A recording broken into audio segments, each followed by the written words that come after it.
Hello, everyone who are now watching and listening to gain new knowledge. I hope you're doing great and you're healthy and in good shape. So, before we start, let us pray. Dear Lord, we come before you today with grateful hearts. Thank you for this opportunity to learn and grow together. As we gather in this platform, may our minds be open to new ideas and our hearts be filled with understanding and compassion. Guide our discussions, help us to support one another, and inspire us to apply our knowledge wisely in our daily lives. May we leave this session not only smarter, but also kinder and more respectful. Amen. Again, I hope you're doing great now and, of course, in a healthy and good shape. So, in our last session, session 5, okay, we discussed about the total quality management or the TQM. You might hear the term a lot in industries like the manufacturing, services, healthcare, and even, as I said, in academia or education. So, well, TQM, as you mentioned, is basically a philosophy or strategy that focuses on delivering the long-term success by making sure customers are satisfied. So that's the purpose of the TQM. So let's now proceed with our lessons.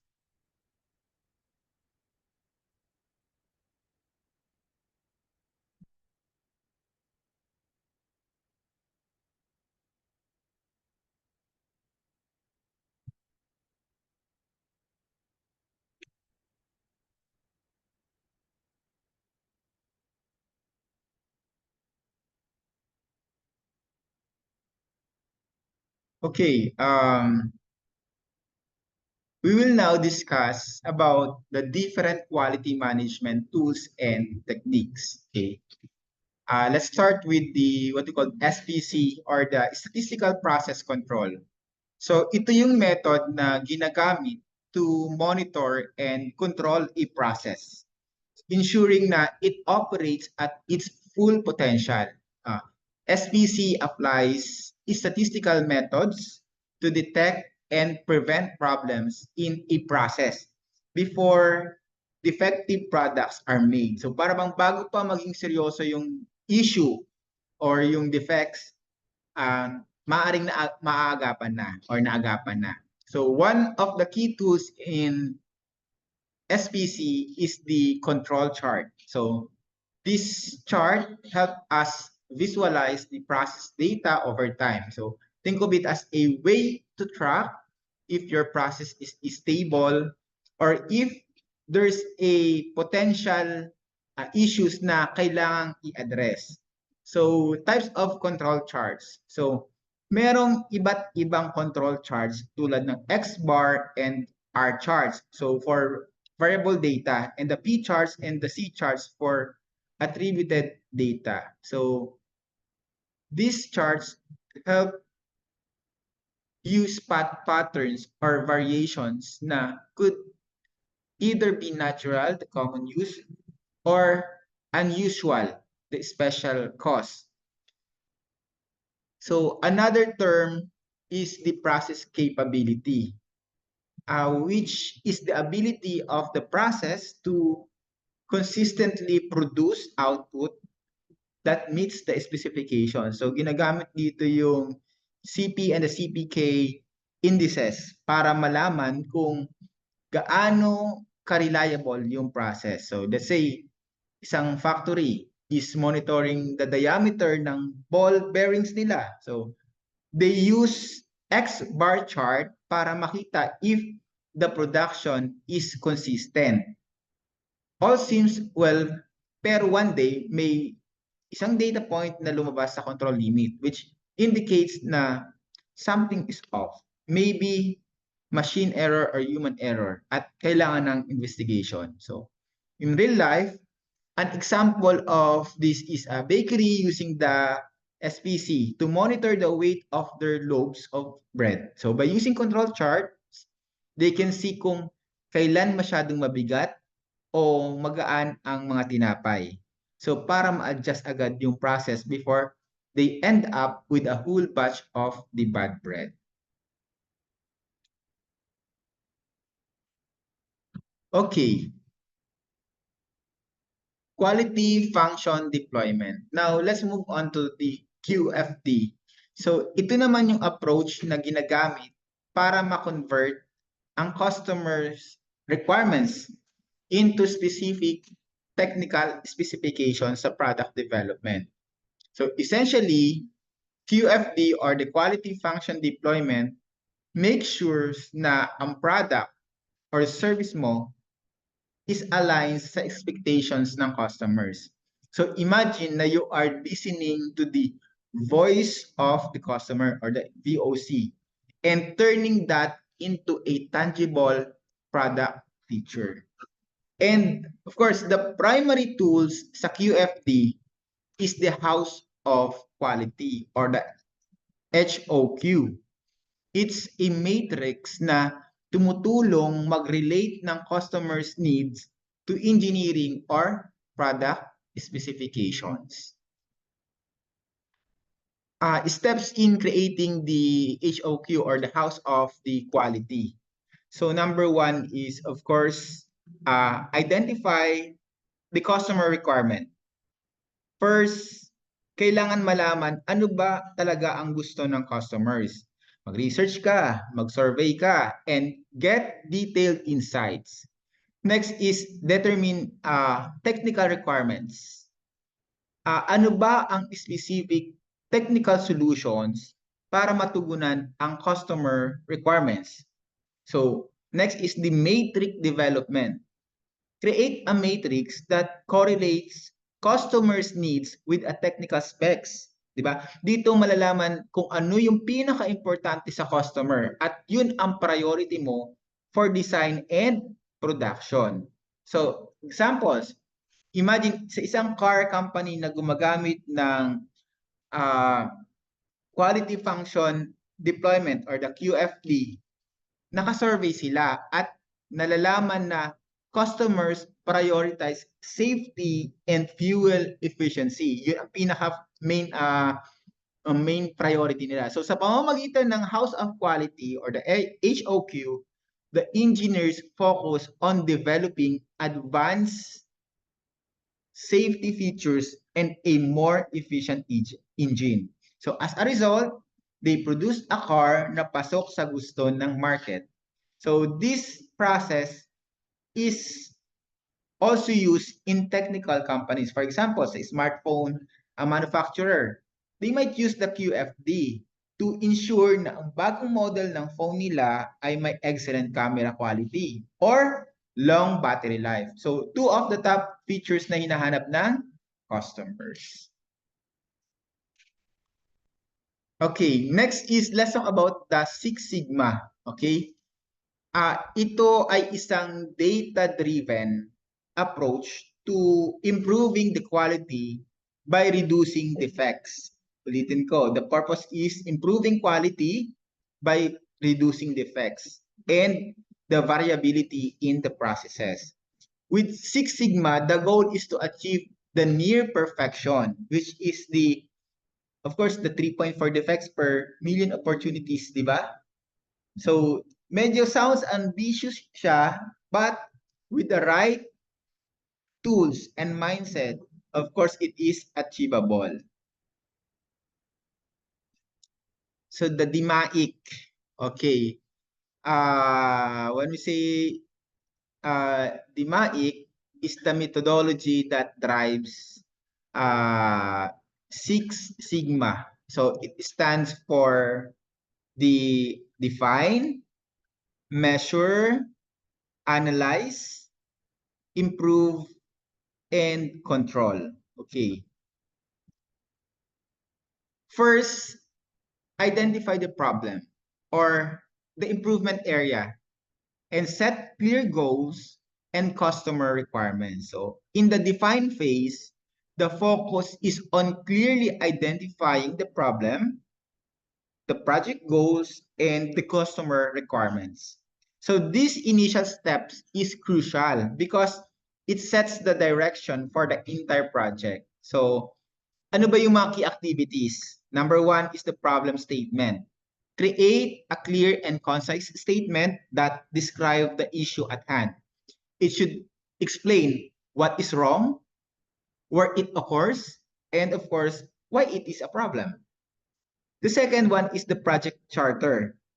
Develop a project charter that outlines kung ano ba yung scope, what is the objectives, or what are the objectives, the timeline, and the team members of the key personnel involved. So this document serves as a guide throughout the project. So we will also need the voice of the customers or the VOC. So gather customer feedback to understand their needs and expectations. So this can include, pwede kang magpa-survey, interviews, or yung tinatawag nating focus group discussion to ensure that improvements align with the customer desires. So, halimbawa, in a hospital setting, the define phase could involve identifying long patient wait times in the emergency room as a critical issue. Yun, nandun ka na sa define phase, di ba? And the project charter might include goals like reducing waiting time by 30% within 6 months. So that is one of the best example. Ano natin yan. So next is the measure. Gather data para malaman kung ano yung current performance ng process. So the measure phase is all about collecting data to establish a baseline and understand.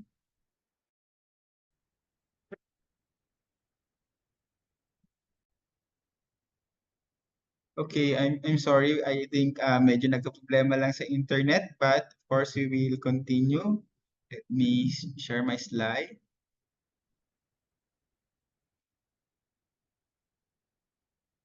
Okay.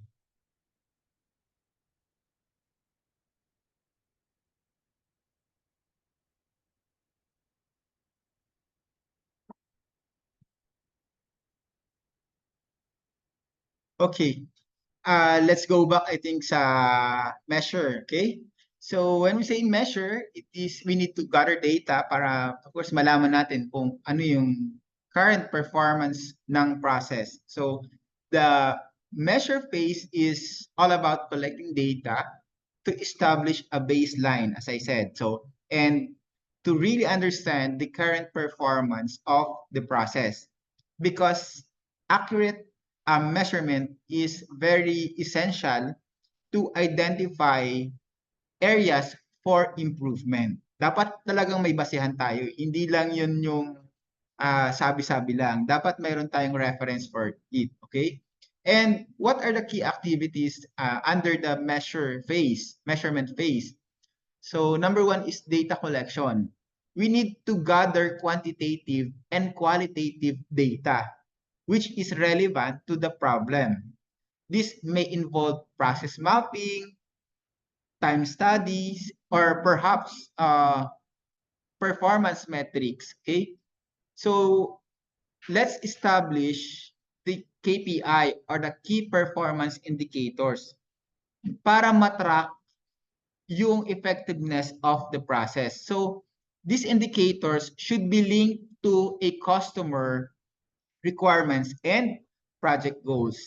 The next step is the current state analysis. So let's analyze the collected data to assess the existing process performance and to identify variances from the desired outcomes. So for example, continuing with the hospital scenario, so data collection might involve measuring the average wait times, patient flow rates, and the time taken for various admission steps. So this data will serve as the baseline for further analysis. Punta na tayo sa ating third phase, that is the analyze. So in analyze phase, we evaluate the data to identify the root causes ng defects or inefficiencies. In this phase also, the team investigates the data para ma-identify yung root causes of defects and inefficiency. This phase is critical for determining bakit the problem is occurring. And of course, meron tayong iba't ibang activities na under this phase. Number one is the root cause analysis. Pwede tayong gumamit na dito ng yung tinatawag nating fishbone diagrams, the 5 whys, or Pareto charts to drill down into the data and uncover underlying issues. So next is the process mapping. Create process maps to visualize the workflow and identify bottlenecks or redundancy in the process. The third is the data analysis. So perform statistical analysis para ma-validate yung findings at maintindihan ang relationship between variables. So tuloy natin yung ating example. So after analyzing the data, the hospital team might discover that a major cause of a long wait time is an inefficient triage process. So maari they find that patients are not being prioritized based on severity. So leading to delays for those in critical needs. So next, pupunta na tayo sa next phase, and that is the improved phase. So dito, we implement solutions to address these root causes. Di ba na-identify na natin sa nung mga unang step. So the improved phase focuses on implementing solutions to address the identified root causes and of course to enhance the process.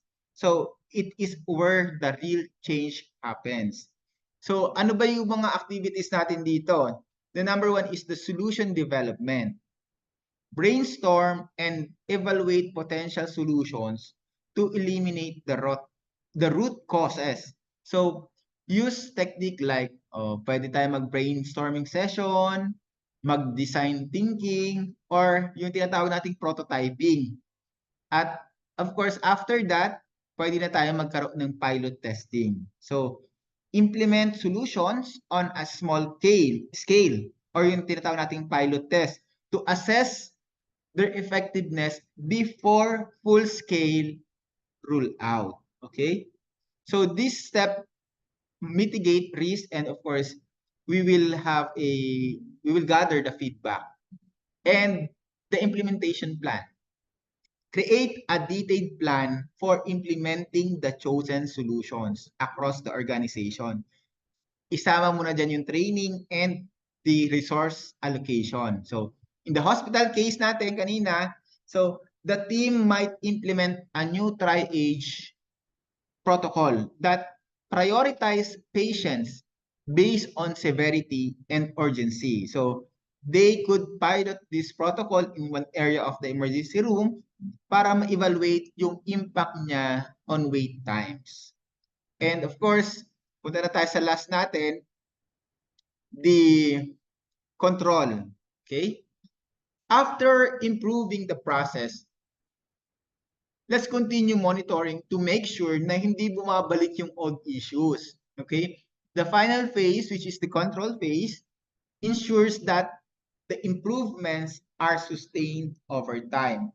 It's about establishing mechanisms to monitor the process continuously. And ano ba yung mga key activities natin dito? Control plans, of course. Develop control plans that outline how the process will be monitored, including who is responsible for tracking performance. The next is the monitoring systems. Implement monitoring systems and dashboards that provide real-time data on key metrics. So this allows teams to quickly identify any deviations from the desired performance. And of course, the continuous improvement. Foster a culture of continuous improvement by encouraging teams to regularly review performance, identify new opportunities for enhancement, and provide feedback. Okay? Let's say, for example, the hospital implements a monitoring system to track wait times and triage efficiency continuously. So they hold regular meetings to review the data and discuss further improvement. So ensuring that the new triage protocol remains effective. So overall, uh, the DMAIC, the define, measure, analyze, improve, and control methodology is not just a tool for quality improvement, okay? It is a philosophy of the systematic problem solving that emphasizes the data-driven decision making. So by following the DMAIC process, organizations can achieve significant improvement in their processes, resulting in higher quality outputs and enhanced customers' satisfaction, whether it is in a manufacturing, healthcare, or service industries. So the principles of the MAIC can be applied, of course, to address a wide range of challenges, leading to a culture of continuous improvements and excellence. Okay, as we wrap up our session today, I want to take a moment first to reflect on what we've discussed. I hope that each of you has gained valuable insights that you can apply, not just in your studies or in your work, but also in your everyday lives. But remember, the knowledge you acquire here is a tool for personal and professional growth. So as you move forward, carry these lessons with you and strive to make a positive impact in your community and of course and beyond. So thank you for your participation, for watching and listening, and I look forward to seeing you in our next session. So goodbye and God bless. Lagi po tayong mag-iingat. Muli, magandang umaga, magandang hapon at magandang gabi.